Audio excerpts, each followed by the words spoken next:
तो आज हम लोग क्या करेंगे, टैली के बारे में जानेंगे।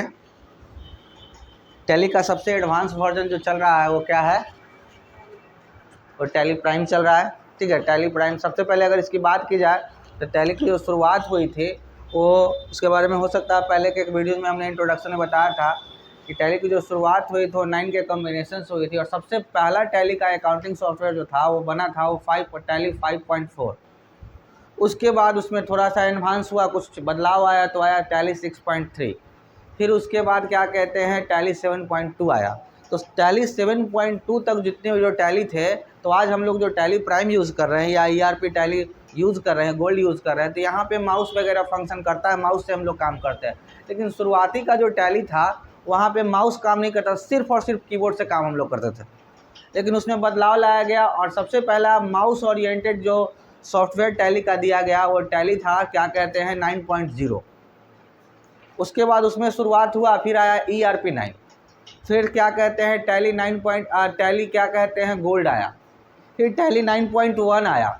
इससे पहले 9 का कॉम्बिनेशन था, उसमें थोड़ा एडवांस आया 9.1 और आज के डेट में टैली का लेटेस्ट वर्जन चल रहा है टैली प्राइम। इसके बाद इस टैली प्राइम में भी अलग अलग वर्जन आया, टैली प्राइम 1 आया, फिर 3.1 आया, फिर 3.0 आया, 3.1 आया, 5.1 आया। आज के डेट में क्या कहते हैं टैली 6.0 चल रहा है। ठीक है, और दिन प्रतिदिन इसमें और भी एडवांस टेक्निक यूज होते जा रहे हैं तो और भी आगे बढ़ेगा। लेकिन आज वो टैली जो चल रहा था वो टैली में एक ऐड हो गया टैली प्राइम। ठीक है, तो अभी अगर लेटेस्ट वर्जन अगर सीखना है तो टैली प्राइम को सीखना है। लेकिन ऐसा नहीं है कि जो टैली प्राइम सीख लिया तो टैली 1 पे लेजर एंट्री करने का, जर्नल एंट्री करने का तरीका अलग होगा, ट्रायल करने का अलग तरीका होगा, बैलेंस शीट बनाने का तरीका अलग होगा। तो ऐसा कुछ नहीं है, तरीका सब सेम है, बस उसमें थोड़ा बहुत टेक्निक का अंतर है, कुछ स्विच कुछ बटन्स आगे पीछे हैं, बाकी सब कुछ सेम है। तो उसके लिए घबराना नहीं है। कोई बच्चे अगर टैली 3.0 पे काम कर रहे हैं और कोई बच्चा टैली 5.0 पे कर रहे हैं, नथिंग मैटर, आपको कोई फ़र्क नहीं पड़ता है, आप उस पर आराम से काम कर सकते हैं क्योंकि रूल्स वही होगा। मेनली हमारे अगर डिफिनीशन से याद है, बटन तो सामने रहता ही है, क्लिक करो और काम करो। ठीक है, तो सबसे पहले हम लोग आज टैली प्राइम के बारे में जानेंगे, इंट्रोडक्शन ऑफ टैली प्राइम्स क्या होता है। तो बोला गया है क्या कि टैली प्राइम एक फाइनेंशियल अकाउंट सॉफ्टवेयर है जिसका प्रयोग स्मॉल या मीडियम साइज का बिजनेस में अकाउंटिंग यानी हिसाब किताब रखने के लिए किया जाता है। जब हम अकाउंट्स को एक सही ऑर्डर में यानी कि रूल्स या इस्तेमाल करके टैली में लिखते हैं तो उसे अकाउंटिंग कहते हैं। क्या बोला गया कि टैली जो है एक तरह का, बोला जाए कि टैली होता क्या है। तो सिंपल कोई पूछे कि टैली है क्या, व्हाट इज टैली, तो tally is an basic accounting software. क्या बोला गया है, tally is an basic accounting software. Tally जो है एक बेसिक अकाउंटिंग सॉफ्टवेयर है जहाँ पे हम लोग छोटे स्तर का जो बिजनेस करता है, जैसे छोटा मोटा दुकान करता है, क्या है, वहाँ पे इसका हिसाब किताब के लिए क्या कहते हैं टैली का उपयोग करते हैं, बिलिंग वगैरह के लिए करते हैं। अब होता है छोटे के लिए तो बड़ा में नहीं कर, वहाँ भी कर सकते हैं, लेकिन वो लोग क्योंकि ह्यूज अमाउंट ऑफ क्या कहते हैं डेटा उस लोग के पास होता है तो वो लोग अपना एक सॉफ्टवेयर मेंटेन करता है। होता है ना, फलना कंपनी में काम करना है, चिल्ला कंपनी काम करना है, तो ऐसा नहीं कि हमने टैली सीखा तो बड़ा कंपनी में काम करना है तो काम नहीं आएगा, हमने एक्सेल सीखा तो बड़ा कंपनी में काम करेंगे तो काम नहीं आएगा। ये तो काम आएगा ही, लेकिन ये बेसिक चीज़ों को जानिएगा तभी वहाँ पे आएगा। लेकिन उसका बड़ी बड़ी कंपनियों में क्या होता है, उसका अपना एक सॉफ्टवेयर होता है। किस लिए, सिक्योरिटी पॉइंट ऑफ व्यू से और वर्किंग प्रोसेस के लोड के कारण उसका अलग सॉफ्टवेयर होता है, उस पर वो काम करता है। लेकिन छोटे हिसाब पे, क्योंकि अगर छोटा सीखिएगा तभी बड़ा जानिएगा, जब तक छोटा नहीं सीखिएगा नहीं जाएंगे। क्योंकि ऐसा नहीं है कि बड़ा सॉफ्टवेयर पे आप काम करें, बड़ी कंपनी में कहा तो लेजर का नियम अलग हो जाएगा, जर्नल एंट्री बदल जाएगा, सब वही रहेगा, लेकिन उसमें क्या कहते हैं डाटा को स्टोर करने की प्रोसेस जो होंगे उसका अलग होता है, उसके लिए सॉफ्टवेयर अलग बनाए जाते हैं, उस कंपनी के अकॉर्डिंग सॉफ्टवेयर बनाए जाते हैं, जिससे कि बस जो कस्टमर होते हैं, जो वर्कर होते हैं, उसको ईजी टू यूज यानी आसानी से उसको क्या कहते हैं यूजर फ्रेंडली बनाया जाता है, जो आसान से सीखे।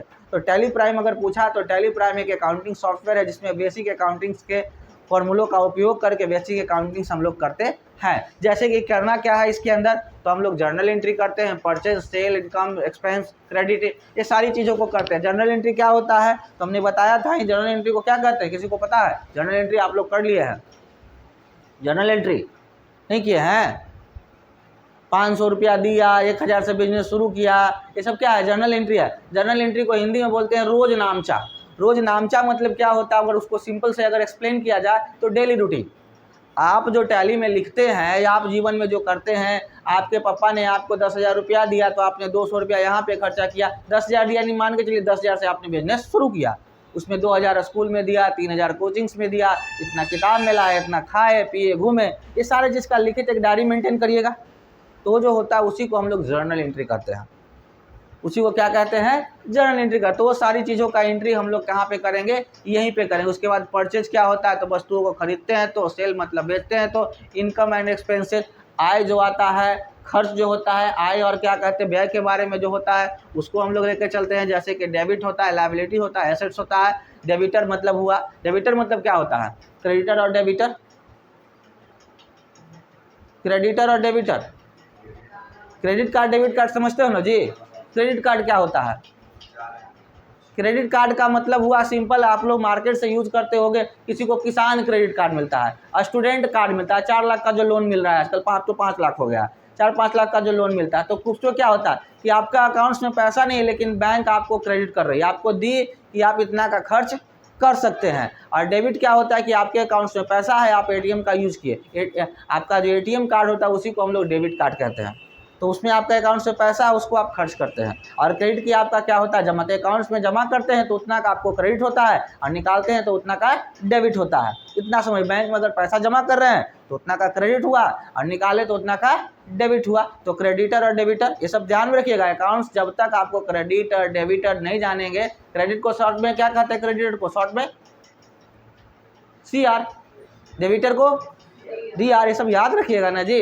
जैसे इतना दिन से आप लोग टैली कर रहे हैं, अभी सब कह के हम सब समझते हैं, अब पूछ रहे हैं तो कुछ भी नहीं आता है, तो सिर्फ टिप टाप करने से कुछ नहीं होगा, थ्योरीज भी होना चाहिए। नहीं तो कहीं पे इंटरव्यूज के लिए जाएंगे और कुछ पूछेगा तो पक मुँह देखेंगे। फ़ायदा क्या, आपने सीखा क्या, हम तो पूरा टैली सीख लिए, अकाउंट किसे कहते हैं पते नहीं है, तो फिर टैली क्या सीखे, खाक।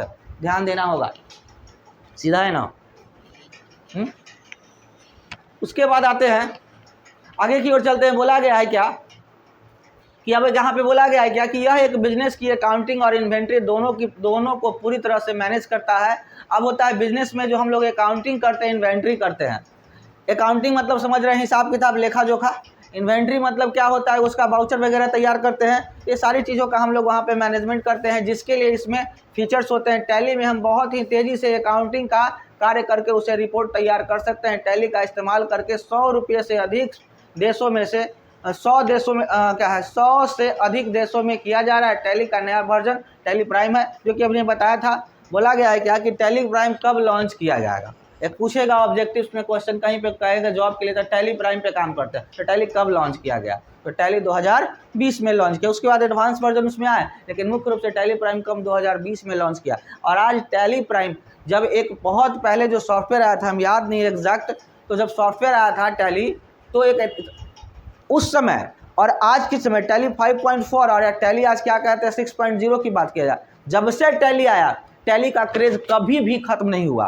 टैली का क्रेज कभी खत्म नहीं, क्योंकि टैली आज भी एक ऐसा सॉफ्टवेयर है इसके जिसके पास टैली का नॉलेज है, अकाउंट्स का नॉलेज है। 15 से 20 हज़ार रुपया कमाना, उसके लिए 30 हज़ार रुपया कमाना। अगर आप बड़े अच्छे कंपनी में चल जाते हैं तो अकाउंटिंग की वजह से 40 हज़ार 50 हज़ार पर मंथ कमाना कोई बड़ी बात नहीं है। तो जब से टैली आया, टैली का क्रेज कभी नहीं खत्म किया। आज भी टैली करके लोग बहुत अच्छा पैसा कमा रहे हैं, अच्छा सैलरी कमा रहे हैं, और पहले भी कमाते हैं। तो टैली जब से आया, आने वाले समय का पता नहीं, लेकिन अभी तक भी टैली का बहुत क्रेज है। तो इसलिए जब भी आप लोग का टैली कोर्सेज शुरू होता है तो हम पहले ही बोलते हैं कि बाबू इसको बढ़िया से करो, क्योंकि आगे चल के ये काम देगा। चाहे आप किसी क्या कहते हैं IT सेक्टर से बिलोंग कर रहे हैं, आपको ये काम आना है, क्योंकि अकाउंटिंग और टैली का काम तो है। क्योंकि आज का डेट में कौन ऐसा व्यक्ति है जिसका हिसाब जो हिसाब किताब नहीं करना चाहता है, घर का और बाहर का हिसाब नहीं, घर का तो हिसाब करोगे ना जी, पैसा आता है इतना, कहाँ चल जाता है पता नहीं। मूर्ख की तरह लोग बोलता है ना, बाप रे इतना कमाई मेरे यहाँ आता है, लेकिन कहाँ जाता है पता नहीं है। कभी हिसाब किताब टैली पे बैठा ना, आपको टैली का मतलब ही होता है मिलान। अगर बोला जाता है ना, अगर टैली को एक्सप्लेन किया जाए कि टैली का हिंदी रूप क्या होता है, तो मिलान। कितना आया कितना गया दोनों को मिलाते हैं तो पता चलता है कि इनकम हुआ कि लॉस हुआ, प्रॉफिट हुआ कि लॉस हुआ, आया कितना गया कितना करते हैं। तो टैली को अगर सीधा भाषा में कि टैली का मतलब क्या होता है, तो हिंदी में से कहें टैली का मतलब मिलाना, मिलाते हैं, कंपेयर करते हैं, आया कितना गया क्या, कितना पैसा खर्चा हुआ कितना इनकम आया, लॉस हुआ कि प्रॉफिट हुआ, ये सारी चीज़ों को मिलाते हैं। किसकी मदद से, तो बैलेंस शीट की मदद से, जो कि आगे चल के हम लोग देखेंगे। ठीक है, तो आगे की ओर चलते हैं। कि आप सिंगल एंट्री करना चाहते हैं, डबल एंट्री करना चाहते हैं, ये सारी चीज़। जैसे पहले के एंट्री में अकाउंट्स बनाते समय ही वो सारे फीचर्स को करना चाहिए, लेकिन आजकल टैली प्राइम में तो अगर बाद में भी जब आप लोग का क्रेडिट डेबिट नहीं शो करता होगा तो जाके वहाँ पर सिंगल एंट्री को डबल एंट्री में कन्वर्ट कर देते होंगे। करते हैं ना जी कि नहीं करने आता है? डबल एंट्री कहाँ से करते हैं? सिंगल कहाँ से? कोई स्टेप बताओ अगर याद है तो। जब आपके अकाउंट्स में सिंगल एंट्री सिर्फ क्रेडिट आता है, क्रेडिट डेबिट दोनों नहीं आता है, तो उसको लाने के लिए क्या करते हैं? अदर वर्ड से। कहाँ से?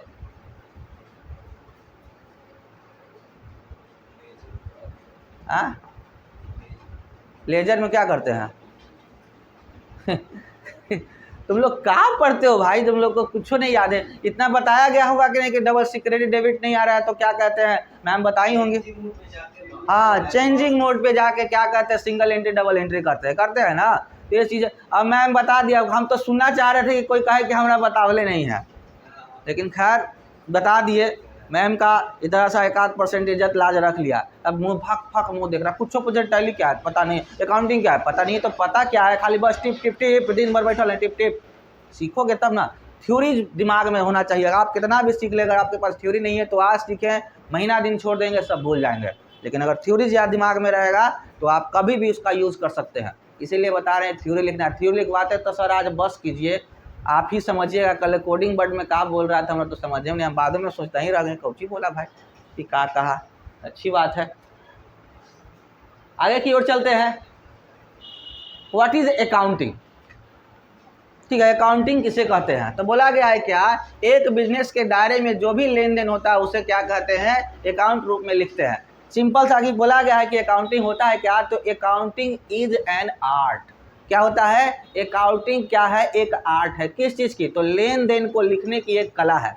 जो हम पैसा लेते हैं, देते हैं, कहीं से आता है, किसी को उधार देते हैं, किसी से उधार लेते हैं, जितने भी आय, इनकम, खर्च, जितनी भी चीज़ें आती हैं, उसका एक निश्चित तरीके से नियमानुसार जो हम लिखते हैं, तो उसको लिखने की कला को ही क्या कहते हैं? अकाउंटिंग कहते हैं। तो कोई पूछे कि अकाउंटिंग क्या होता है, तो एक आर्ट है, एक कला है, जिसके अंदर पैसे का एक्सपेंस कैसे होता है, कैसे क्या कहते हैं इनकम होता है, कैसे एक्सपेंडिचर, कैसे एक्सपेंसेस, कैसे प्रॉफिट, कैसे लॉस, ये सारी चीज़ों का एंट्री करने के बाद, ठीक है, एक वेल मैनर से दिखाते हैं। लिखाने का होता है किसके रूप में? तो in the form of money.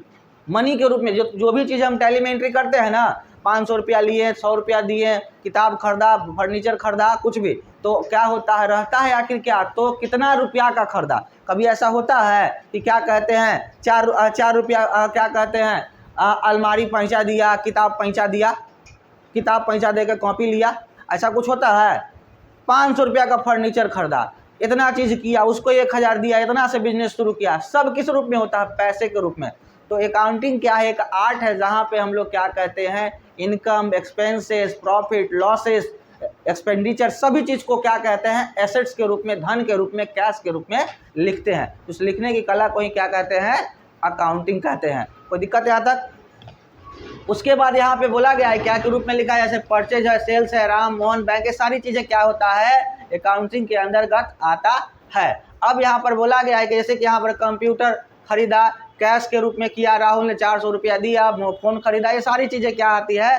तो अकाउंटिंग में। तो ओवरऑल जो हम लोग खर्चे करते हैं, जो लिखते हैं, लेन देन करते हैं, जैसे कि आप लोग की मम्मी लोग क्या करती होगी, पापा का नहीं, लेकिन मम्मी लोग क्या करती होगी, घरे सूद पर पैसा लगाती होगी। पैसा जितने हैं ना, तो ले बहन 500 रुपया, 5 रुपये सूद।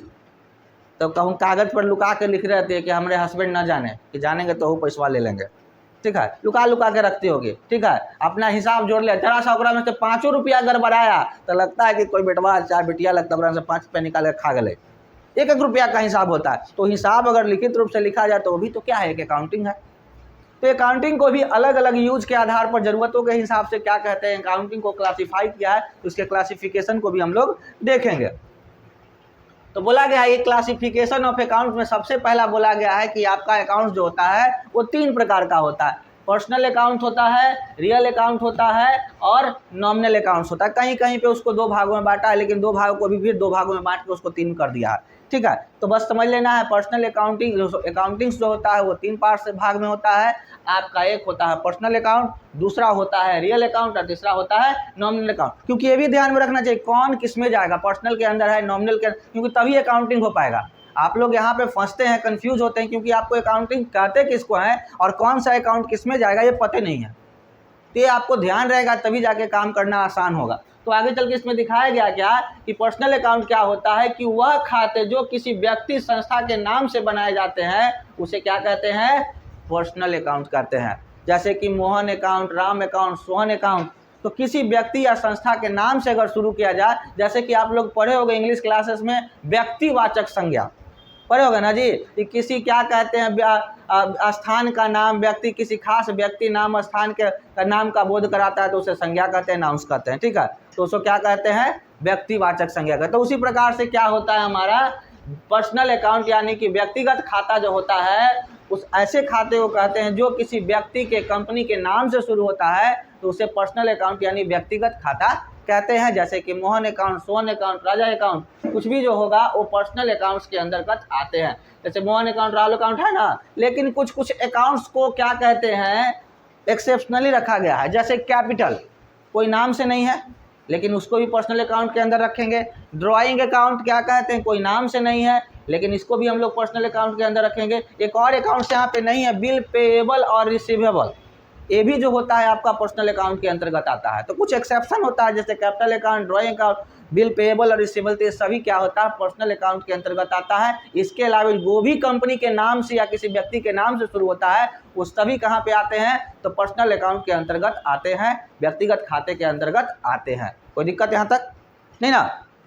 आगे की ओर चलते हैं, रियल अकाउंट्स की ओर चलते हैं। रियल अकाउंट्स क्या कहता है भाई, तो बोला गया वह खाते जो किसी वस्तु या संपत्ति आदि से संबंधित होता है उसे क्या कहते हैं, रियल अकाउंट्स कहते हैं। यानी कि सिंपल सा भाषा में रियल अकाउंट को समझ सकते हैं कि अगर किसी अकाउंटिंग को धन में परिवर्तित किया जाता है, जैसे कि आपका लैंड अकाउंट, आज खेत बेचला सोचबो नहीं किए कि क्या कहते हैं, दलाल ला के आपको एक झोला पैसा दे दिया कि बेचबा का, कहीं तुम छीकियो रहे हो ना कि जमीन में बेचला सोची थी तो ला पैसा, ऐसा करके होता है। इतना लोग, यानी कि वो हर वस्तु जिसको आप क्या कहते हैं कभी भी कैश में परिवर्तित कर सकते हैं, तो उस तरह के क्या कहते हैं अकाउंट्स को हम लोग किसके अंतर्गत रखते हैं, रियल अकाउंट। जैसे कि आपका लैंड अकाउंट है, ऑर्नामेंट अकाउंट है, गहना वाला जो अकाउंट्स है, बिल्डिंग अकाउंट्स है, फर्नीचर अकाउंट्स है, ये सारे अकाउंट्स किसके अंतर्गत आते हैं, रियल अकाउंट्स के अंतर्गत आते हैं। और इसको समझने के लिए सिंपल से कहते हैं वो सारी संपत्तियां, वो सारी वस्तुएं, वो सारे अकाउंट जिसको कभी भी आप कैश के रूप में भुना सकते हैं, कैश के रूप में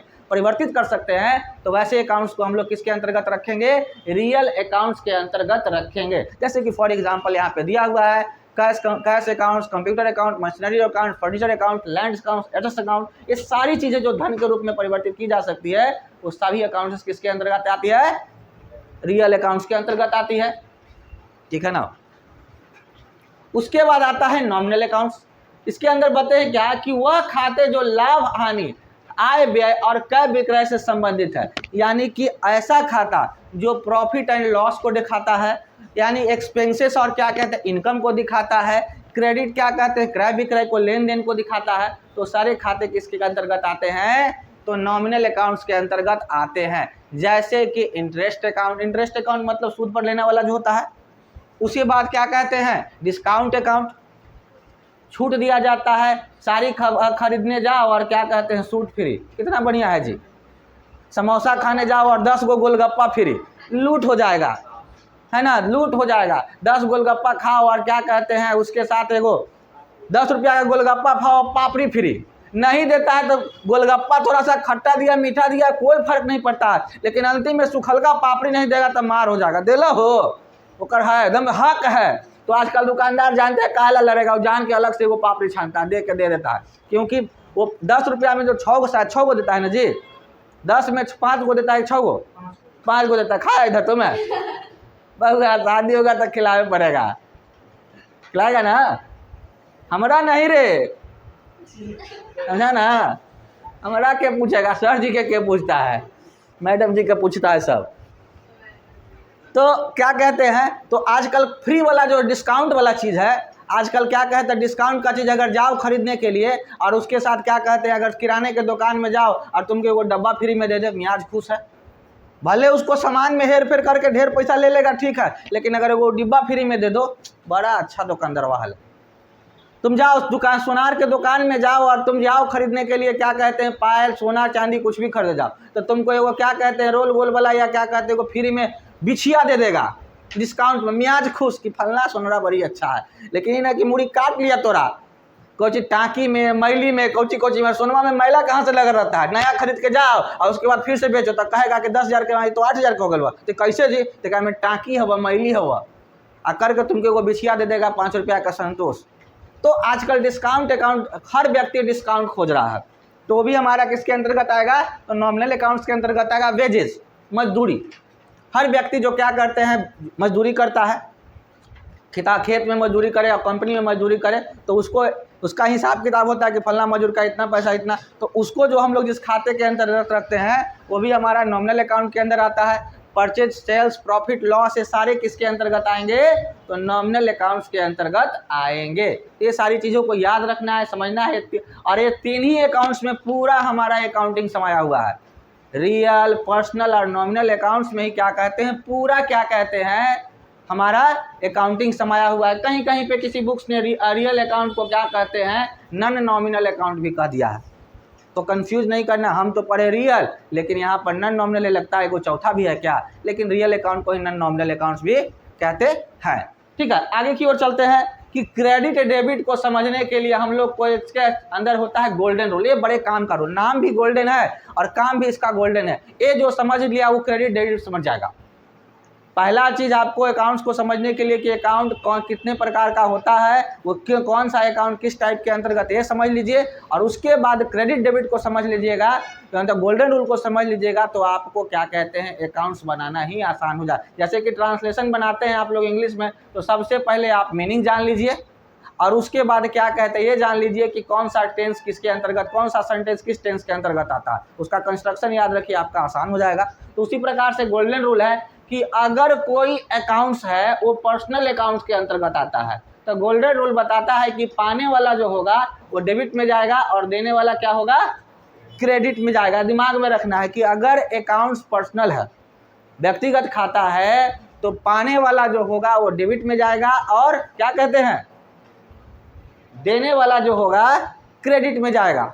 ठीक है, और एक डबल एंट्री सिस्टम होता है, हर देने वाला लेने वाला होता है, हर लेने वाला देने वाला होता है। मतलब कि हर क्रेडिटर कहीं ना कहीं डेबिटर होता है और हर डेबिटर कहीं ना कहीं क्रेडिटर होता है। ये दिमाग में रखना है। बात समझ में आया कि नहीं समझ में आया? नहीं समझ में आया। हर पाने वाला से कि अगर हमने आपको क्या किया 500 रुपया दिया, नीरज ने क्या किया, नीरज सर ने क्या किया, ऋतिक को 500 रुपया दिया, तो कौन क्रेडिट में गया और कौन डेबिट में गया? हमने क्या किया 500 रुपया दिया, तो देने वाला कौन है क्रेडिट, तो नीरज सर गए क्रेडिट में और ऋतिक कुमार गया डेबिट में। तो अब तुम सोचो कि क्या कहते हैं तुम, अब तुम यहाँ तो हो गया ऋतिक कुमार जो था कोचिंग में था डेबिट में और नीरज सर जो थे क्रेडिट में थे। अब देखो, अब इसका दूसरा पक्ष समझते हैं कि हमने तुमको पैसा दिया तो तुम्हारे पास 500 रुपया गया, तो यानी तुम्हारी पास कैपेसिटी होगी कि अब तुम किसी को 500 दे सकते हो। 500 तब अब तुम्हारे पास 500 आ गए, तुम दे सकते हो। तो वो चीज़ें क्या होता, तुम ही क्या हो गया, अब देने वाला जो हो गया, पाने वाला जो अब देने वाला भी हो गया। और हम क्या कहते हैं, तुमको क्या कहते हैं 500 रुपया हमने दिया, तो हमारे अकाउंट से तो 500 गया खत्म, तो हम डेबिटर भी हो गए, हुए ना। तो वही चीज़ बोला गया है क्या कि हर डेबिट क्या होता है क्रेडिट होता है, हर क्रेडिटर डेबिटर होता है। तो इस अगर ये दोनों चीज़ को कि क्रेडिटर ही डेबिटर है, डेबिटर ही क्रेडिटर है, तो इस एंट्री को ही क्या कहते हैं डबल एंट्री सिस्टम करते हैं, जो कि आगे चल के समझने में आएगा। लेकिन अभी बस इतना समझ लेना है कि according to golden rule of accounting, personal account में पाने वाला जो होगा वो डेबिटर होगा और देने वाला जो होगा वो क्या होगा, क्या होगा क्रेडिटर होगा। अब यहीं पर यहाँ पर थ्योरी के रूप में जो व्यक्ति कुछ प्राप्त करता है, रिसीव करता है, उन्हें क्या कहते हैं, डेबिट में रखा जाता है, और जो कुछ देता है, गिवर होता है, उसे क्या कहते हैं, क्रेडिट में रखते हैं। जो हमने बताया उसी को लैंग्वेज में बोला गया। अगला आता है रियल अकाउंट। रियल अकाउंट के अंदर कौन डेबिट में जाएगा, डेबिट में जाएगा, तो व्हाट कम्स, आने वाला जो होता है वो, अगर आपका जो पहले समझना है कि वो कौन सा अकाउंट से होता है ना, जर्नल एंट्री मिलता है, तो ये कौन सा अकाउंट है समझ लिया। तो अकाउंट में आप देखेंगे क्या कि आने वाला है कि जाने वाला है। अगर आपका रियल अकाउंट है और आने वाला पैसा है तो उसको डेबिट के अंदर रखेंगे, और जाने वाला है तो उसे किसके अंतर्गत रखेंगे, क्रेडिट के अंतर्गत रखेंगे। उसी प्रकार से नॉमिनल अकाउंट्स के अंदर होगा तो जितना भी एक्सपेंस और लॉसेस होगा, खर्च और नुकसान होगा, उसको डेबिट के अंदर रखेंगे, और इनकम और गेन होगा यानी कि आय या लाभ होगा तो उसको किसके अंतर्गत रखेंगे, क्रेडिट के अंतर्गत रखेंगे। उसके बाद कुछ क्वेश्चंस है जो आप लोग क्या कीजिएगा, एक्सरसाइज में बनाइएगा। यहाँ पर जो कि आप लोग पहले से जर्नल एंट्री कर लिए हैं, इसको क्या कीजिएगा कि स्क्रीनशॉट ले लीजिएगा, लेके आप इसको प्रैक्टिस कर जाइएगा। अब तो इतना दिन आप लोगों को प्रैक्टिस करने का आदत हो गया होगा, तो इस तरह का प्रैक्टिस इजी वे में हो जाएगा, तो प्रैक्टिस कर लीजिएगा। नहीं होगा तो क्लासेस में पूछिएगा, है ना। आगे की ओर चलते हैं। तो ये जो है हमारा क्या है, जर्नल एंट्री है ना। तो जर्नल एंट्री में क्या होता है, मिस्टर वर्मा ने परचेज किया, कंप्यूटर इन कैश में किया, फिर मिस्टर वर्मा ने किया, क्वेश्चन पूरा कंप्लीट है, क्वेश्चन है उसको क्या कर बना लीजिएगा, कौन क्रेडिट में आएगा, कौन डेबिट में जाएगा। इसको बनाने के लिए सबसे पहले आपको समझना है कि कौन सा अकाउंट में आ रहा है, कौन पाने वाला है, कौन देने वाला है, कौन इनकम हो रहा है, खर्च है, समझ लीजिएगा। गोल्डन रूल को समझ लीजिएगा तो आपका जनरल एंट्री में तो कभी दिक्कत नहीं होने वाला है। तो इतना आपके दिमाग में होना चाहिए। आगे की ओर चलते हैं। Introduction of business organisation. अब हम लोग क्या कहते हैं, बिजनेस ऑर्गेनाइजेशन को समझेंगे। बिजनेस ऑर्गेनाइजेशन क्या कहता है, तो देखिए बोला गया है बिजनेस ऑर्गेनाइजेशन, फिगर दिया गया है कि ये सप्लायर एक बिजनेसमैन है या बिजनेस है। मान लेते किसी कंपनी है, कोई बिजनेस कर रहा है, तो उसके अंदर क्या क्या जुड़ा हुआ रहता है। तो एक सप्लायर होता है, एक एम्प्लॉय होता है, बैंक होता है, फाइनेंसर होता है, कस्टमर होता है, और इन्वेस्टर होता है। इन्वेस्टर होता है, अब इसमें बारी बारी से आप लोग से पूछेंगे कौन होता है। सबसे पहले समझेंगे कि बैंक तो सब समझ रहे होंगे कि जहाँ से आप जो बिजनेस करते हैं, तो एक बुद्धिमान व्यक्ति जो बिजनेस करता है तो क्या कहते हैं, वो सारा पैसा घर से लगाता है, वो बिजनेस करता है, कि जो बैंक से लेकर बिजनेस करता है वो बुद्धिमान होता है। तो अच्छा बिजनेसमैन जो होता है, कुछ पैसे जो होते हैं यानी कि 50% जो होता है वो बैंक से लेता है और 50% अपना लगाता है, और उस बिजनेस को इंश्योरेंस करा के रखता है, इससे कि अगर हम डूबे तो क्या कहते हैं, हम डूबे, लेकिन साथ ही साथ हमारा 50% ही डूबा, 50% तो बैंक का डूबा। तुम भी कमाओ, हम भी कमाए। अब होगा ना कि प्रॉफिट भी तो देगा, तो आपसे कुछ पैसा लेता है रिस्क के बदले, तो क्या दिक्कत है। तो बिजनेसमैन जो होते हैं, अच्छे बिजनेसमैन, बड़े बड़े बिजनेसमैन वाले जो होते हैं दिमाग वाले, वो हमेशा बिना बैंक के लोन के क्या करते, बिजनेस नहीं करता है। तो बिजनेस जब भी करने के लिए सोचे तो बैंक का सहारा जरूर लीजिए, क्योंकि बैंक आपको बिजनेस के ग्रोथ करने में मदद करेगा। क्यों, पहली चीज़ है कि क्या कहते हैं कि आप जो इन्वेस्ट करते हैं तो उसमें आपका 50% ही रिस्क होता है, 50% नहीं। लेकिन बैंक भी आजकल कहती है कि 60% आप लगाइए तो 40% हम देंगे। यानी कि 1 करोड़ से बिजनेस आप शुरू करना चाहते हैं तो 60 लाख आपको लगाइए, 40 लाख हम देते हैं। तो आपका 40 लाख का रिस्क रहेगा, बैंक का 40 लाख का, 60 का हमारा, लेकिन रिस्क तो थोड़ा बड़ा, प्रेशर तो कम है। तो हमेशा बिजनेस को क्या कहते हैं, बैंक से शुरू करना चाहिए। अब होता है, सबसे पहले बैंक हो गया, अब आया फाइनेंसर। फाइनेंसर होता है जो क्या कहते हैं आपको, फाइनेंस, जैसे फाइनेंसर मतलब समझते हो, कभी कभी जो लोन मिलता है तो बजाज करता है, HDFC करता है, अलग अलग बैंक करता है लोन, प्राइवेट सरकारी सभी करता है, तो फाइनेंसर हो गया। इन्वेस्टर जो क्या होता है, आपके बिजनेस में अपना पैसा इन्वेस्ट करे। फाइनेंसर और इन्वेस्टर में अंतर होता है। फाइनेंसर की आपको अपना कैश दे दिया, फाइनेंस कर दिया, वो आपको 2 रुपये, 3 रुपये, 10 रुपये, 12 रुपये सूद लगा दिया, आप उसको इतना इतना महीने महीने प्रीमियम दीजिए, उससे आपके प्रॉफिट से लॉस से उसको कोई मतलब नहीं है। इन्वेस्टर क्या होता है कि आपके साथ एक पार्टनर होता है। वो भाई बोला कि भाई आपसे हम बिजनेस कर रहे हैं तो तू हमारे साथ करेगा, कुछ पैसा लगाओ। तो उसने कुछ पैसा लगाया, कहा कि तू 5% के पार्टनर हो, तुम 10% के पार्टनर हो, कोई 12% का पार्टनर हो गया। इससे क्या होता है कि पैसे का जुगाड़ हो जाता है। लॉस हुआ तो सिर्फ मेरा ही नहीं हुआ, सबका लॉस हुआ, प्रॉफिट हुआ तो सबका हुआ। तो ये चीज़ें होता है। तो यहाँ पर क्या कहते हैं, आप इन्वेस्टर को भी रखते हैं, फाइनेंसर कैश लगा दिया, उसको अपने पैसे से मतलब है, लेकिन इन्वेस्टर का मतलब एक पार्टनर होता है, हिडन पार्टनर होता है या अनहिडन पार्टनर होता है, जो आपके बिजनेस में पैसा लगाता है, आपके प्रॉफिट लॉस का भी हिस्सेदार होता है। लेकिन फाइनेंसर आपके प्रॉफिट लॉस का हिस्सेदार, बैंक आपको पैसा देगी, कोई कंपनी आपको पैसा देगी, हम अगर मान लेते हैं लिए मोबाइल लिए, मोबाइल का हम इंश्योरेंस नहीं करवाए हैं, लोन पे लिए मोबाइल मेरा चोरी हो गया, पानी में गिर गया, तो क्या कहते हैं फाइनेंसर जो है वो क्या कहते हैं, कहेगा कि तब छोड़ दो, मेरा पैसा चाहिए। लेकिन हमने दो दोस्त है, दोनों मिल के क्या कहते हैं एप्पल का VIP मोबाइल ले लिया, लैपटॉप ले लिए और टूट गया, तो हमरे से टूटा, तुम मेरे पार्टनर तो ज़्यादा हमारा गरीबे कर, हमारे पैसा रहेगा तो ना तुम लोगे, हमारे पैसा दे चीर के ले लोगे, गिरिया तोड़ दिया दोनों मिल के, अरे जिसका टूटा दोनों का टूटा, ज़्यादा से ज़्यादा बोलबे ना करोगे, बिजनेस डूबा तो दोनों के डूबा, कंपनी डूबा तो सबका डूबा। तो फाइनेंसर प्रॉफिट और लॉस के लिए भी जिम्मेवार होता है, लेकिन आपका इन्वेस्टर जो होता है प्रॉफिट एंड लॉस के लिए जिम्मेवार होता है, और फाइनेंसर इसके लिए जिम्मेवार नहीं होता। एक होता है कस्टमर का मतलब आज के जान रहे हैं कि ग्राहक। तो बिजनेस कितना ही पैसा क्यों लगाए, आज के समय में बिजनेस शुरू करना बहुत आसान है। लोग कहते हैं कि शुरू कैसे करें, सबसे ज़्यादा बिजनेस को क्या कहते हैं चलाने के लिए क्या जरूरी है, कस्टमर। आप कितनों पूंजी लगा दे, कस्टमर रहवे नहीं करेगा। तो एक गोलगप्पे के दुकान पे अगर कोई रात दिन लगा के मार गोलगप्पा बेचे जा रहा है, एगो पूरा रेस्टोरेंट खोल ले है, भोजन के सारा आइटम लगे, लेकिन ओकरा भी कोई खाए वाला ना है, कोई काम का है। तो बिजनेस का सबसे प्लस पॉइंट था, कोई भी बिजनेस शुरू कीजिए तो उसमें सबसे पहले सोचिए कि हम पैसा लगा देंगे, पैसा आ भी जाएगा, लगकर सब चीज़ कर दे, लेकिन ग्राहक कहाँ से आएगा कि नहीं, इसके बारे में सोचना बहुत ज़रूरी होता है, समझे ना, कि ग्राहक कहाँ से आएगा, इसके बारे में, इसके हर पहलू को सोचना बहुत ज़रूरी होता है। तो यहाँ पर आपका क्या हो गया, कस्टमर के बारे में भी जान लिए। अब आता है एक एम्प्लॉय और एक होता है सप्लायर। एम्प्लॉय जो आपके बिजनेस में काम करता है, और सप्लायर जो होता है जिसको, जैसे कि हमने क्या किया कि हमारी कंपनी है, हमने क्या कहते हैं सिंपल सा एक मिक्सचर बनाने वाली कंपनी हमने बनाया। मिक्सचर मतलब समझते हो, दाल मोठ बनाने वाली कंपनी हमने बना लिया, हमारे पास पैसा भी था, हमने बिजनेस भी शुरू कर लिया, फाइनेंसर भी था, इन्वेस्टर भी था, कस्टमर भी है। लेकिन क्या कहते हैं सप्लायर तो होना चाहिए। बिना सप्लायर के क्या होता है, हम हॉस्पिटल खोल लिए हैं, हमारा भी मरीज कहाँ से आएगा, कोई दलाल लगाएंगे तब ना जी, कि जा फलना हॉस्पिटल में जा, वो डॉक्टर साहब बढ़िया है, तुम जान रहे हो, लेकिन वो दलाल क्या करता है, आपको ले जाता है, ठीक है। तो उसी प्रकार से हर कस्टमर बिजनेस को चलाने के लिए सप्लायर का भी होना बहुत ज़रूरी होता है। तो एक बिजनेस ऑर्गेनाइजेशन का ये प्रारूप है, इसमें बारी बारी से चीज़ों को हम लोग समझेंगे, करेंगे।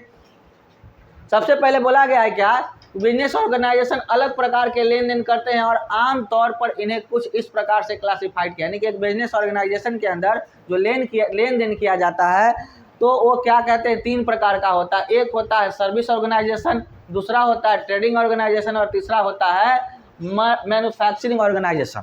3 तरह के ऑर्गेनाइजेशन किसी भी बिजनेस ऑर्गेनाइजेशन के अंतर्गत होते हैं। ये तीनों ऑर्गेनाइजेशन को बारी बारी से समझे। सर्विस मतलब सेवा, ट्रेडिंग मतलब व्यापार, और मैन्युफैक्चरिंग मतलब निर्माण।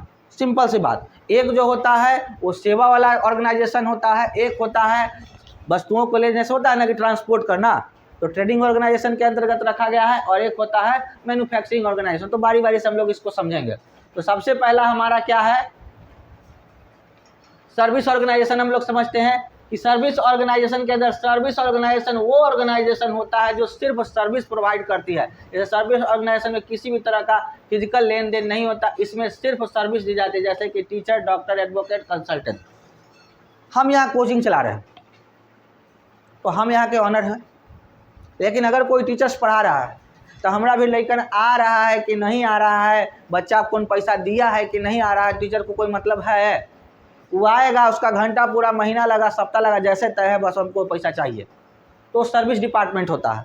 तो एक ऐसा बिजनेस जहाँ पे सिर्फ सर्विस देना है, पैसा लगाना नहीं है, बस आए अपना क्या कहते हैं सेवा दिए। जैसे डॉक्टर साहब आए, आला लगाएं, 500 रुपया फीस, ठीक है। सुइया तो कंपाउंडर देता है, कहीं बड़े डॉक्टर्स के यहाँ जाओगे, ऐसे तो जाओगे तो कहोगे कि लोकल में तो जाएँ, तो यहाँ तो डॉक्टर साहब वही सुइया देते हैं, तो लोकल वाले डॉक्टर साहब होते हैं, जिसको बोलते हैं सिंपल सी भाषा में झोला छाप, ठीक है। अब ये नहीं कि अब झोला छाप है तो वो काम के नहीं, कभी कभी हमारे इस कोरोना काल में झोला छाप ही डॉक्टर काम किए थे, तो वो भी अब जरूर समय के हिसाब से बहुत ज़रूरी होते हैं।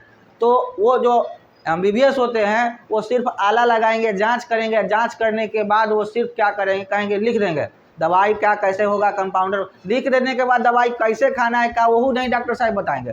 साइड में अगर आप पूछने जाइएगा ना कि जरा सा फिर से डॉक्टर साहब से निकल जाएगा, तुम ऑफिस से निकल गए, कहे कि हमारा फिर से तरह से को बात पूछा, तो बोलिए हमरा से पूछना, अब अगला बार फिर नंबर में लगेगा तो मिलना होगा। तो डॉक्टर साहब ऐसे होते हैं। तो डॉक्टर साहब सिर्फ और सिर्फ सेवा कर दिए, उसके बाद मेहनत का काम होने के डॉक्टर साहब छोटा मोटा डॉक्टर कंपाउंडर साहब करेंगे, नर्स साहिबा करेंगे, ठीक है। तो वही बोला गया है क्या कि वो जो होता है जहाँ पर सिर्फ सेवा किया जाता है, वहाँ पर लेन देन किया नहीं जाता है वस्तुओं का, तो उस तरह के क्या कहते हैं बिजनेस के ऑर्गेनाइजेशन को हम लोग सर्विस ऑर्गेनाइजेशन के अंतर्गत रखते हैं।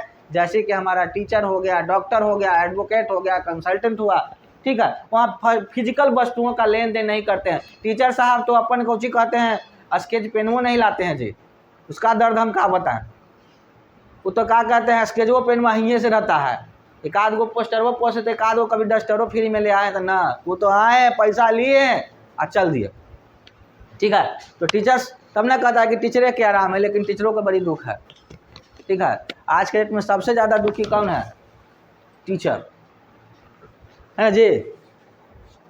अब समझ सकता है, उसके पापा है तो समझ सकता है कि दुख कितना होता है। महीने महीने 1 लाख पापा एक उठा लेते हैं, लगभग 1 लाख के प्लस से होगा, कम तो नहीं होगा। हाँ, तो प्रिंसिपल को 1 लाख के आसपास में होगा, खूब बढ़िया से होगा। तो जो भी रहे, हम लोग रेट नहीं मारने वाले हैं। अब यहाँ से समझते हैं कि क्या होता है कि सर्विस ऑर्गेनाइजेशन के अंदर सर्विस दिया कस्टमर को और पेमेंट बिल लिया और निकल दिया। क्या हुआ कि ऑर्गेनाइजेशन में गए, सर्विस दिए, मतलब पढ़ाएं, या डॉक्टर साहब इलाज किए, इलाज कर किए किसका? कस्टमर का। कस्टमर स्टूडेंट भी हो सकता है, कोई क्या कहते हैं पेशेंट भी हो सकता है, कुछ भी हो सकता है, और पेमेंट लिए, पैसा लिए, निकल दिए। अब यहाँ पर एक कंसल्टेंट है, कंसल्टेंट समझते हो?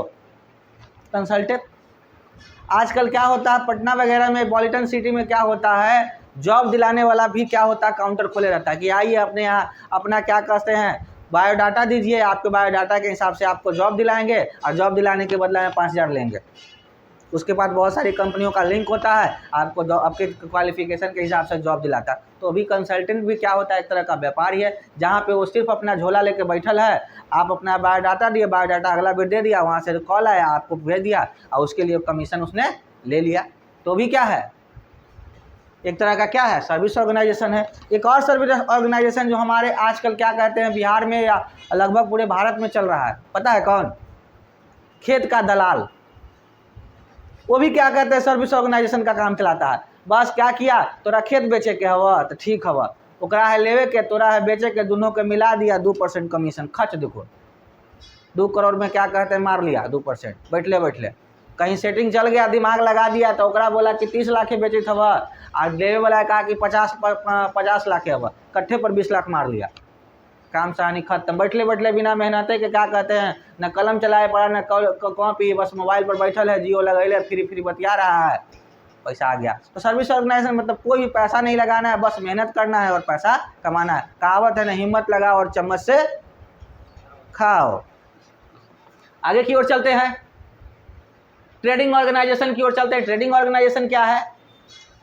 तो बोला गया है क्या, जो ऑर्गेनाइजेशन गुड्स को गुड्स मतलब समझते हो, गुड्स सामान, बिल्कुल सही, ठीक है। तो बोला जो ऑर्गेनाइजेशन गुड्स परचेज या सेल करता है, जो ट्रेडिंग ऑर्गेनाइजेशन के अंतर्गत आता है, इसके अंदर क्या कहते हैं व्यापारिक संगठन का मुख्य कार्य माल को खरीदना और उसमें अपना प्रॉफिट जोड़ने के बाद उसे बेचना होता है। ट्रेडिंग ऑर्गेनाइजेशन जैसे कि हमने कंपनी से सामान खरीदा, कंपनी से सामान बहुत सारे देखना, छोटा छोटा दुकान गौरीचक में हो या कहीं पे हो बाजार में, वो क्या होता है दुकान पे बैठा हुआ रहता है और वो अपना झोला में या हीरो कुछ गाड़ी ले रहेगा, सामान ले रहेगा, कहेगा कि ये चीज़ बेच लीजिएगा जी, तो क्या करेगा वहाँ से उठा लिया और आपको सस्ते से सस्ते रेटों में दुकान पर दे दिया। जैसे कि मान लेते हैं अगर आप क्या कह सकते हैं example, for example cold drinks, गर्मी है कोल्ड ड्रिंक्स का एग्जाम्पल, ठीक है। तो कोल्ड ड्रिंक्स वाले क्या कहते हैं कोको कोला का कोई क्या किया ट्रेडिंग ले लिया, वो मेन कंपनी से क्या किया कोको कोला मंगवा लिया, हर फ्लेवर का, हर क्वालिटी का, हर ग्रेड का मंगवा लिया। मंगवाने के बाद वह दुकान जहाँ पे कोको कोला बेचता है उससे मिला, यहाँ तक कि बड़े बड़े शादी पार्टियों और क्या कहते हैं इवेंट्स जो करता है उससे भी मिला। उसके पास ऑर्डर हुआ 500 पीस कोका कोला का, 500 पीस पेप्सी का, या लिम्का का, फंटा का, सोडा का, कुछ भी का। हम लोग के क्षेत्र में तो सोडा कम ही बिकता है, लेकिन सोडा का भी आ गया। अब धीरे धीरे डिमांड बढ़ रहा है तो सोडा का आया। तो आने के बाद वो क्या किया, वहाँ से उसको क्या कहते हैं 10 रुपया उसका मान लेते हैं 14 रुपया का MRP है, ठीक है। 14 रुपया का MRP है, उसने 9 रुपया में खरीदा। 9 रुपया में खरीदा, उसको बनाने का क्या कॉस्ट है उससे कोई मतलब, 9 रुपया में खरीदा। अब इसको दुकानदार को क्या कहते हैं 1 रुपया रख के, मतलब कि तेल भाड़ा रख के 1 रुपया क्या कहते हैं प्रॉफिट, 11 रुपया में दुकानदार को दे दिया। दुकानदार को दे दिया, दुकानदार उसने 14 रुपया में बेचा, 3 रुपया उसको प्रॉफिट हुआ, 2 रुपया उसको भी प्रॉफिट हुआ, और कंपनी वाला को जो प्रॉफिट है वो तो बात की बात है। तो इससे फ़ायदा क्या हुआ कि अगर दुकानदार डायरेक्ट कंपनी से लेने जाता तो इसको लेना है 2 ट्रे, और वहाँ कह रहा है कि बिना 10 ट्रे के हम नहीं देंगे। तो इसने 10 ट्रे ले भी लिया एक आध बार हिम्मत लगा के, तो इसका नहीं बिकेगा, तो इसका तो बर्बाद हो गया। इसको 2 ट्रे चाहिए। फ़ायदा तो होने के चक्कर में कि हम सस्ता में वहाँ से तो लिया है, 9 रुपया में लिया है, लेकिन यहाँ बिकबे नहीं करेगा तो सामानवा खराब हो जाएगा, तो क्या करेंगे। बड़े बड़े कुछ दुकानों में देखना ब्रेड वगैरह बिकता है, ब्रेड वगैरह, पाव रोटी वगैरह बिकता है, तो वो सब क्या है 2 से 4 दिन में ख़त्म ख़राब हो जाता है। तो वो क्या करता है, एक के बार ढेर मानी ले आएगा तो क्या कहते हैं खराबे ना हो जाएगा जी, उतना सेले नहीं है। तो इसकी स्थिति में क्या कहते हैं ट्रेडिंग वालों को फ़ायदा होता है। ट्रेडिंग वाले एक बार थोक में ले लिया, 50 को दुकान, 100 को दुकान धर लिया, और सवेरे से लेके क्या कहते हैं दुकान बांट दिया, ठीक है। तो इससे काम हो गया। एक चीज़ और आप लोग देखते होंगे जो हर घर में लगभग होता होगा, पेपर देने वाला पेपर छापता है। वहाँ से उसने पेपर लिया, कोई एक स्थान पर रख दिया, कहा कि फलना जगह से हम इतना देंगे, पर पेपर उसने 50 पैसा रखा, और आपसे पर पेपर दुकानदार ने लिया 1 रुपया, 50 पैसा उसका, 50 पैसा इसका। हमारा क्या है, हमको तो वहीं से भी 4 रुपया मिलता था, और यहाँ से भी अब हम हिंदुस्तान टाइम्स का पेपर लेते हैं, तो वहाँ से रोज़ फैक्ट्री से हिंदुस्तान टाइम्स का पेपर लाने जाएंगे, जब 4 रुपया के बचावे के चक्कर में रोज़ 40 रुपया भाड़ा लगेगा, है ना। इसका भी फायदा हो जाता है कि ये दूर से ला के दे देता है। तो ये सब इस तरह का जो बिजनेस होता है उसको क्या कहते हैं ट्रेडिंग के अंतर्गत रखते हैं। कौन है कौन है जा रहे हो, जाना जाने के लिए, चलो कोई बात नहीं। तो यहाँ पर ट्रेडिंग के अंतर्गत हम लोग समझते हैं क्या हुआ कि यहाँ पर देखो सबसे पहले चला यहाँ से अराइवल ऑफ स्टॉक, कहीं पे स्टॉक रख लिया, उसके बाद यहाँ से सेल किया, किसके पास, किसी को दिया, इसके बाद हुआ से यहाँ पर क्या करते हैं कस्टमर के पास गया। कस्टमर क्या करता है, कस्टमर ने डिमांड किया कहाँ पे, छोटा मोटा जो रिटेलर दुकान के पास, तो ट्रेडिंग ऑर्गेनाइजेशन से जुड़ा। ऑर्गेनाइजेशन ने इन्वेंट्री तैयार किया और कस्टमर के डिमांड को बताया कि हमको 2 ट्रे कोको कोला की ज़रूरत है, यहाँ से हुआ। उसके बाद स्टॉक कर लिया गया और उसके बाद सेल कर दिया गया। तो ये प्रोसेस जो होता है जहाँ पर एक व्यक्ति कुछ कमीशन लेके क्या होता है वस्तुओं का ट्रेड दुकान घरे घरे पहुँचाता है, तो उसको क्या कहते हैं ट्रेडिंग ऑर्गेनाइजेशन ये कर सकते हैं। और सिंपल गाँव के लिए एक बेस्ट एग्जाम्पल ट्रेडिंग ऑर्गेनाइजेशन का है, जो फेरी वाला कपड़ा बेचता है वो क्या है ट्रेडिंग ऑर्गेनाइजेशन के अंतर्गत आएगा। आगे की ओर चलते हैं मैन्युफैक्चरिंग ऑर्गेनाइजेशन, जहाँ पे वस्तुओं का निर्माण होता है, इसको समझते हैं। तो बोला गया है manufacturing organisation raw material goods से फिनिश्ड गुड्स को तैयार करता है। मैन्युफैक्चरिंग ऑर्गेनाइजेशन के अंतर्गत आता है, कच्चे माल को प्रक्रिया के अंतर्गत तैयार किया जाता है, जिससे बाद में ट्रेडिंग ऑर्गेनाइजेशन उस माल को ग्राहक तक पहुंचाने का काम करता है। मतलब समझ लो कि एक कंपनी जो होती है रॉ मटेरियल्स को लेती है और लेने के बाद वस्तुओं को ट्रेड कर देती है। जैसे कि फॉर एग्जांपल बहुत सारा एग्जांपल होगा जो वस्तु का निर्माण होता है, कोई ऐसा बताओ एग्जांपल तुम लोग, कोई ऐसा एग्जांपल जिससे वस्तु का निर्माण होता है कंपनी में। कुछ नहीं दिमाग चल रहा है, हमारे पास तो बहुत सारा एग्जांपल है। कुछ आप लोग का है कपड़ा के रॉ मटेरियल कहाँ से आएगा। सबसे पहले कपड़ा से बेस्ट एग्जांपल तुम लोग को देते हैं जो सबको समझ में आएगा। सबसे पहले क्या कहते हैं कि आप कागज़ का फैक्ट्री समझते हैं। कागज़ का फैक्ट्री कैसे होता है, कागज़ तैयार की फैक्ट्री के लिए सबसे पहले क्या करता है लोग, सिंपल सा वाला बताते हैं कि लोग जगह जगह से कागज़ चुनता है। कौन, जो म्यूनसिपालिटी वगैरह में लोग जो काम करता है कचरा वाला, उसने कागज़ को क्या किया कि स्टोर करके दिया कबाड़ी में। कबाड़ी वाले ने उस कागज़ को, जैसे पेपर वगैरह बेचते हैं सब करके, वो गया और जाके वो कहाँ पे बेच दिया, जो कागज़ की फैक्ट्री वहाँ पे बेच दिया। उसने उस कागज़ को क्या किया छोटे छोटे टुकड़ा में क्या किया तोड़ दिया, और तोड़ के क्या करता है कि उसको क्या कहते हैं पूरा पानी मिला के, कैसे सत्तू सानता है सत्तू लेखा पूरा सान देता है, सान के एकदम लेवा जैसा तैयार कर दिया। अभी तुम लोग कच्ची सत्तू पिए हो, घोरुआ सत्तू, घोर घोर के सत्तू पिए हो, तो उस तरह से वो लेई तैयार कर देता है। लेई तैयार करने के बाद क्या करता है, एक होता है प्लेट बनाया हुआ रहता है कंपनी वाला, और वो प्लेट पर क्या करता है, उस पर पसार देता है। अब पसार के उसको सूखने के लिए दे दिया, जब सूख गया तो उसको पलट दिया। ये सारा काम उसने किया। करने के बाद क्या होता है कि उस सुखा दिया, और सुखा के जब मोटा मोटा गत्ता तैयार हुआ तो जहाँ पे वो पेपर कंपनी होता है उसको वो बेच देता है। बस उसका काम वहीं पे ख़त्म हो गया। तो उसने रॉ मटेरियल लिया, पेपर तैयार किया। अब वो रॉ अभी पूरी तरह से कंप्लीट नहीं हुआ, अब एक और कंपनी में दिया, जिसको वो क्या करेगा, छोटे छोटे टुकड़ा में बांटेगा और उसको फिल्टर करेगा, साफ़ करेगा। क्योंकि उस पहला तो कि स्याही वगैरह साफ़ है, लेकिन कुछ तो गंदगी आ जाता है, तो पन्ना को साफ़ किया, और साफ़ करके देखते हो आजकल कॉपी किताब कैसे एकदम साफ़ सुथरा में आ जाता है। अगर इस तरह से हम लोग देखें तो आज हम लोग साफ़ पन्ना वगैरह क्या होता है मार्केट में दिखाई दे देता है। तो क्या है, ये सब साफ पेज के रूप में। लेकिन ये साफ पेज करने के लिए, इसको मार्केट में बेचने के लिए, सेल करने के लिए क्या होता है, कई सारी प्रक्रियाओं से होके गुजरना पड़ता है। तो सिंपल सा मैन्युफैक्चरिंग ऑर्गेनाइजेशन क्या होता है, एक ऐसा ऑर्गेनाइजेशन जहां पर वस्तुओं का जो क्या किया जाता है, ट्रेडिंग किया जाता है, मतलब कि लेन देन करने से पहले उसको तैयार किया जाता है। जैसे कि अगर हम लोग एक सिंपल सा एक मिक्सचर कंपनी का एग्जांपल दे रहे थे, तो जो दाल मोट बनाने की कंपनी है, तो वो कहीं से दाल खरीदा, कहीं से नमक खरीदा, कहीं से क्या कहते हैं रिफाइन खरीदा, और भी सारा मटेरियल खरीदा। खरीदने के बाद सबको फ्राई कर दिया, फ्राई करके मिला दिया, और मिलाने के बाद पैकिंग कर दिया। पैकिंग किया ना, तो ये पूरा जो प्रोसेस हो रहा है मैन्युफैक्चरिंग का हो रहा है। और मैन्युफैक्चरिंग करके क्या करेगा, वो ट्रेडिंग के लिए दे देगा। ट्रेडिंग वाला ले लिया, दुकानें दुकान क्या कहते हैं बेच देगा। उसने लिया 40 रुपये, मार्केट में दिया 60 रुपये, और कस्टमर के पास आया 70 रुपये। सबका काम हो गया। तो ये जो ऑर्गेनाइजेशन होता है जहाँ पर वस्तु को रॉ मटेरियल में लेके वस्तु का निर्माण करता है, तो उसे क्या कहते हैं, मैन्युफैक्चरिंग ऑर्गेनाइजेशन। यहाँ तक किसी को कोई दिक्कत?